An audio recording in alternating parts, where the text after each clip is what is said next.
Thank you much, Mr. Speaker. My question today is to the Minister responsible for the Pan Am Parapan Games. Speaker, there have been so many unanswered questions around the cost of security for these games. And just this morning, we've learned about a new RFP process that's raising even more questions. Sponsorships for the games are now being directly tied to the RFP for security. Speaker, what does a company's sponsorship of the games have to do with them being awarded such significant contracts as providing game security? Minister responsible for the games.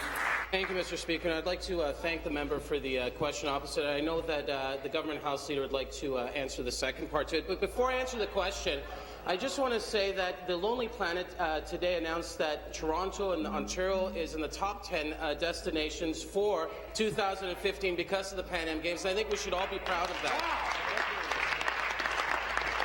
So, Mr. Speaker, we take our security very, very seriously here in the province of Ontario. We need to make sure that, as we plan for these games, that our security ensures the safety of all Ontarians and all visitors. And there's two different components of the security. There's the one held by the ISU, and there's one also being held to support the safety and the protection of property during the games. There's been an RFP process put out by TO 2015, and in that process, there's specifics that are being asked around the RFP process. And I know the minister responsible for public safety will be able to answer that piece of the question. Wow. Thank you. Supplementary. So, Speaker, this new revelation actually leaves us very concerned about what the real criteria is for awarding contracts for these games. Security costs keep going up. I mean, this is a fact. It's undeniable. And some people may be asking, what are these sponsorship perks? The method of sponsorship can be cash, an in-kind contribution, or marketing activation value. So people are asking, and these are good questions, whether a company's sponsorship of the games bump them up the list of bidders, even though it may have added to the cost in the long run.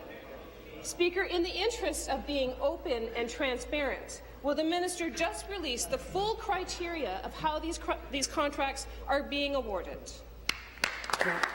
Thank you, Mr. Speaker. In fact, I'll take the question. In the RFP process, as outlined by TO 2015 in coordination with the ISU, which is made up of the provincial, federal, and municipal partners, sponsorship is one of the criteria within the RFP. But this is quite common in all games, Vancouver Olympics, the last Pan Am Games, and I have to say the sponsorship to these games are so important. In fact, our sponsorship here in Ontario for the Pan Am Games are the largest sponsorship ever in the history of the Games. And in fact, Mr. Speaker, it's 5 times larger than what happened in Mexico back at the last Pan Am Games.